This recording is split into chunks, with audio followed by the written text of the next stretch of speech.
Hello tout le monde, aujourd'hui je vous retrouve pour une vidéo What I Eat avec mes petites recettes véganes préférées du moment pour le week-end. Ça reste pour moi de la cuisine facile, qui ne prend pas trop de temps, mais qui est parfaite pour faire des repas conviviaux, pour un résultat aussi qui est plutôt pas mal, donc c'est parti. En ce moment, pour moi, c'est la saison idéale pour les pancakes parfumés à la cannelle. Je vous ai déjà présenté cette recette récemment, donc pour ceux qui l'ont déjà testée, je me répète un peu, mais j'adore cette recette et vous la trouverez sur mon blog, le lien est juste en dessous de la vidéo. Cette fois-ci, j'avais accompagné mes pancakes d'une banane que j'ai fait cuire quelques minutes à la poêle jusqu'à ce qu'elle caramélise un petit peu. Et j'ai aussi testé une nouvelle pâte à tartiner vegan de la marque Tartinade qui est bio, sans huile de palme et sans huile tout court en fait. C'est fait avec des ingrédients nobles avec un pourcentage élevé en amandes et en noisettes. Je ne dirais pas que ça ressemble à la nocciolata par exemple, mais c'est très très bon et c'était parfait avec ces pancakes.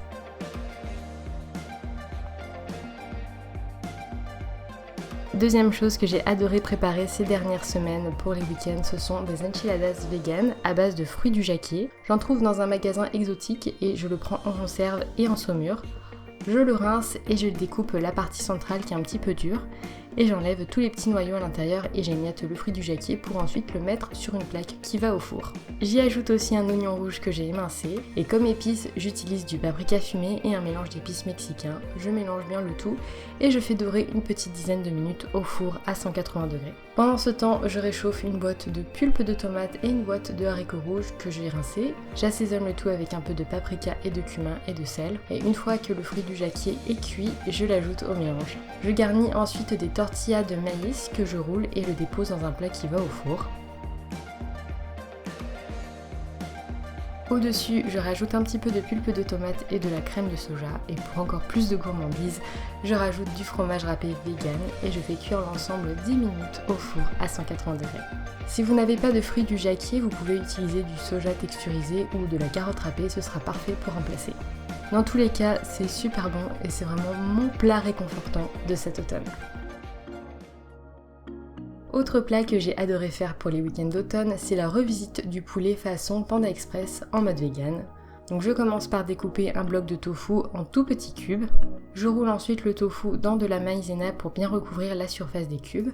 Je fais frire les morceaux de tofu dans de l'huile de tournesol, alors ils ne seront jamais vraiment dorés vu que j'utilise de la maïzena, mais la cuisson est terminée quand ils commencent à légèrement brunir. Je réserve ensuite le tofu de côté et je vais préparer la sauce. Pour cela, j'ai besoin d'un oignon que j'émince, de 50 g de sucre, de 30 g de vinaigre à sushi, du jus d'une orange, d'une gousse d'ail et de 2 cuillères à soupe de sauce tamari ou de sauce soja. Moi je préfère la sauce tamari, c'est la même chose mais sans gluten et je trouve qu'elle a meilleur goût. Je commence par faire revenir l'oignon et puis j'ajoute les morceaux de tofu et les ingrédients de la sauce. Je mélange bien le tout et lorsque la sauce commence à épaissir, je rajoute 10 à 15 centilitres d'eau et une demi-cuillère à café de maïzena pour diluer et épaissir la sauce. Je sers le tout avec du riz basmati et c'est super bon. Si vous aimez manger asiatique, vous devriez normalement adorer ce plat.